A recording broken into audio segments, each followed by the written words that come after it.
Bom, a gente volta a falar sobre o projeto de lei antifacção que está dando o que falar, uma confusão danada. A gente vai conversar sobre esse assunto com André Perekmanis, que é professor de Direito Penal da PUC-Rio. André, seja muito bem-vindo aqui à nossa humilde casa. Muito obrigada por topar conversar com a gente sobre o tema quente do momento. Queria, de largada, resgatar um pouco do que foi dito na coletiva de imprensa de Guilherme Derrite, que é o relator dessa proposta, ao lado do presidente da Câmara, Hugo Mota. Basicamente, eles disseram o seguinte, Derrite, olha, como deu muita confusão, eu vou pegar o texto do meu parecer, tirar da lei, do vínculo à lei antiterrorismo e vou criar um marco regulatório, um marco legal novo, melhor dizendo. E aí a gente fica com a lei antiterrorismo, a lei das organizações criminosas e uma terceira lei. Do ponto de vista jurídico ou do processo, faz sentido ter uma lei à parte? E outra, faz sentido ter uma lei à parte em que a Polícia Federal aparece com menos poder, porque o último texto dele era isso, a Polícia Federal com menos poder para cumprir esse papel de combate ao crime organizado? Olha, Natuza, não, nenhum sentido, rigorosamente nenhum sentido. Quer dizer, o que importa aqui não é a forma, é o conteúdo. A Polícia Federal não pode, isso já foi dito por todo mundo que tem dado entrevista e analisado, a Polícia Federal não pode, por força de lei infraconstitucional, ter as suas atribuições que estão previstas na Constituição reduzidas. Isso do ponto de vista jurídico. Não vou nem entrar no aspecto político. Do ponto de vista jurídico, isso não é admissível. Então, se vai ser na lei antiterrorismo, se vai ser na lei de organizações criminosas ou numa nova lei, não tem diferença rigorosamente nenhuma.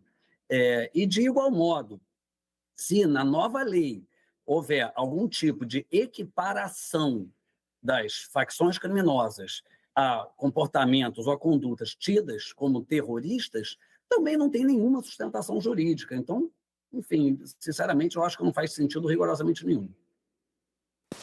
Doutor Perekmanis, Joel Pinheiro aqui, boa noite.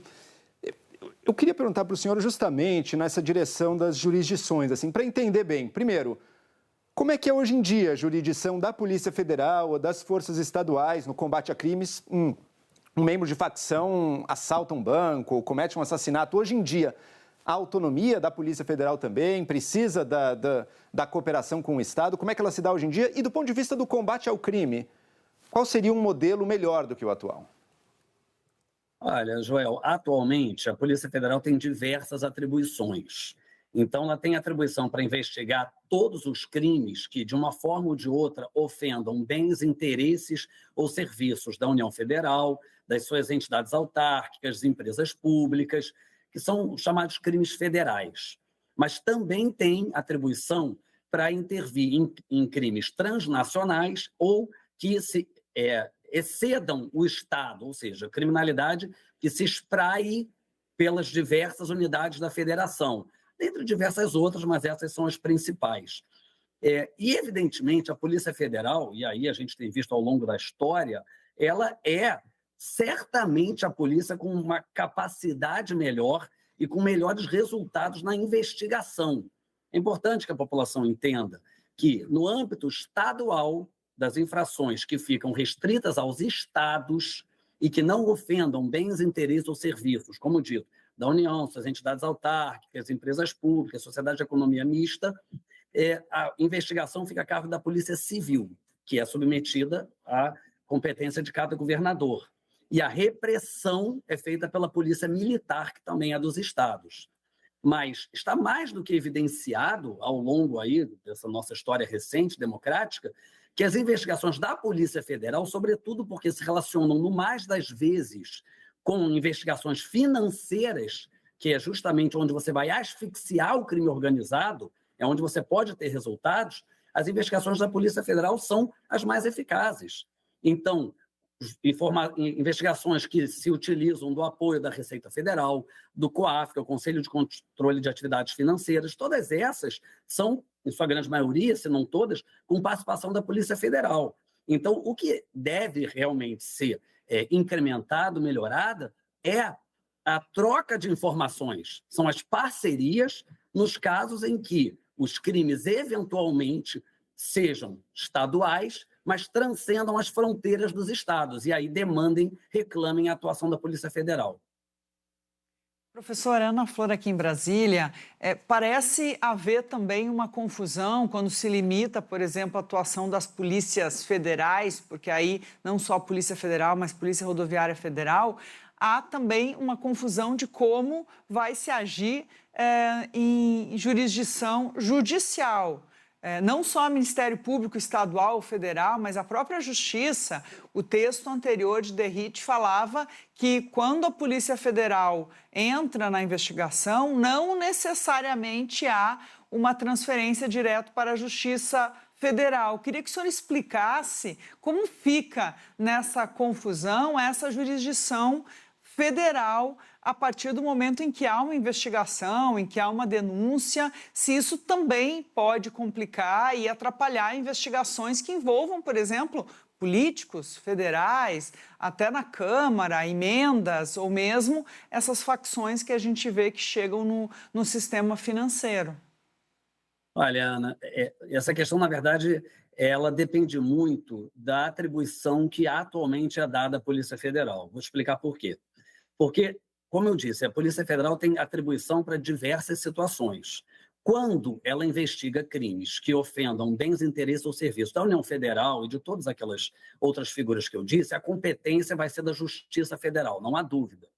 Mas a Polícia Federal, atualmente, ela também atua em crimes de competência da Justiça Estadual, quando ela vem agregar esforços com as polícias civis estaduais, em crimes que sejam, que ultrapassem as fronteiras dos estados. E aí o Supremo Tribunal Federal tem um entendimento da sua jurisprudência de que a competência não vai necessariamente para a Justiça Federal. Você pode ter a Polícia Federal auxiliando as polícias civis estaduais e a competência ser da Justiça Estadual. Então vai depender muito do tipo de atuação da Polícia Federal. Não me parece que esse seja o principal problema. O principal problema, me parece, pelo menos no texto que eu havia visto, é da equiparação das facções criminosas ao terrorismo, porque terrorismo é um crime contra o poder constituído, contra o Estado, contra o sistema político, contra políticas de governo. Então, aí a competência vai ser da Justiça Federal. Então, se a gente equiparar as facções criminosas a terrorismo, a facções terroristas, a competência necessariamente vai para a Justiça Federal. Por quê? Porque vai ofender interesses da União Federal. E aí sim a gente pode ter uma grande confusão. Bom, doutor Perekmanis, eu não sei se a gente tem tempo para mais uma pergunta, Rafa? Temos, adoro quando a minha editora-chefe diz temos tempo, sim. Bom, a gente está aqui tratando, e acho que o senhor deu o mapa da mina aqui da confusão, que assim, bom, pelo menos o último texto que eu li, a última versão que eu li, é essa. Primeiro que foi um texto incluído no sistema 2 horas depois do anúncio do nome de Guilherme Derrite, sem debate. Segundo, um texto que não passou pela mão de agências especializadas, não passou pela mão da Polícia Federal, não passou pela mão do Ministério Público Federal. Acho que tentaram corrigir essa rota hoje.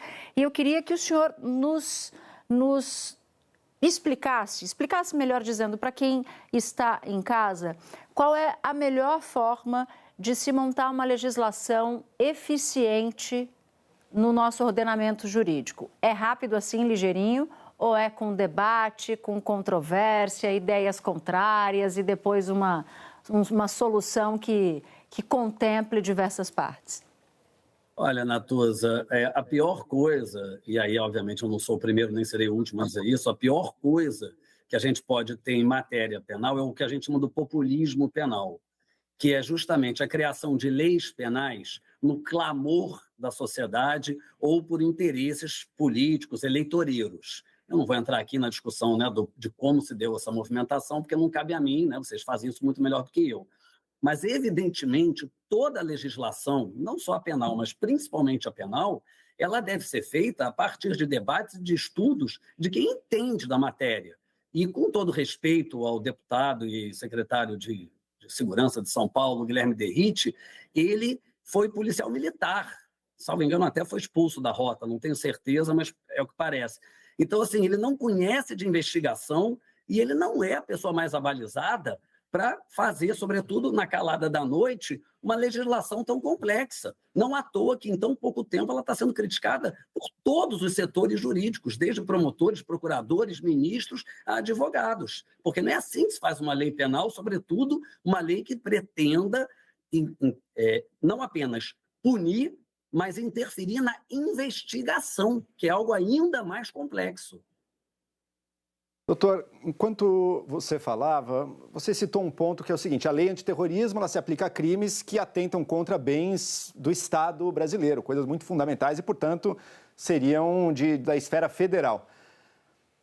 O crime de um grupo criminoso dominar parte de um território e impor a própria lei em substituição ao Estado brasileiro, isso fere ou não fere um bem muito fundamental do Estado? Assim, perguntando do ponto de vista de um leigo, claro, eu queria entender do ponto de vista do direito. Então, essa conduta de muitas facções de expulsar as forças do Estado, impor a própria lei, ela seria o tipo de conduta que faria sentido, portanto, colocar na esfera federal? Não, não faria não, Joel. Vou explicar por quê. Porque o que caracteriza o terrorismo é a intenção do agente.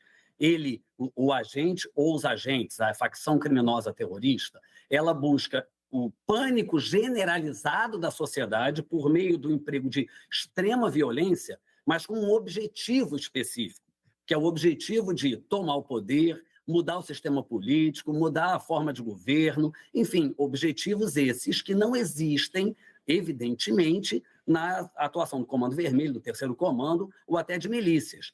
Veja só, são facções criminosas, condutas que devem ser reprimidas severamente, que oprimem populações, mas o objetivo ali é apenas, tão somente, oprimir para poder ganhar dinheiro. Não é oprimir para tomar o poder.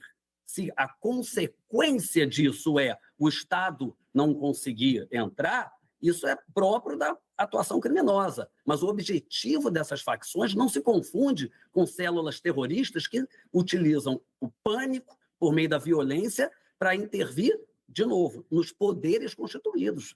Governo, sistema político, na legislação, enfim, em escolhas de políticas de Estado. Doutor Perekmanis, muito obrigada por topar conversar com a gente aqui. Espero que o senhor volte outras vezes ao Jornal das 18. Obrigada. Eu que agradeço, Natuza.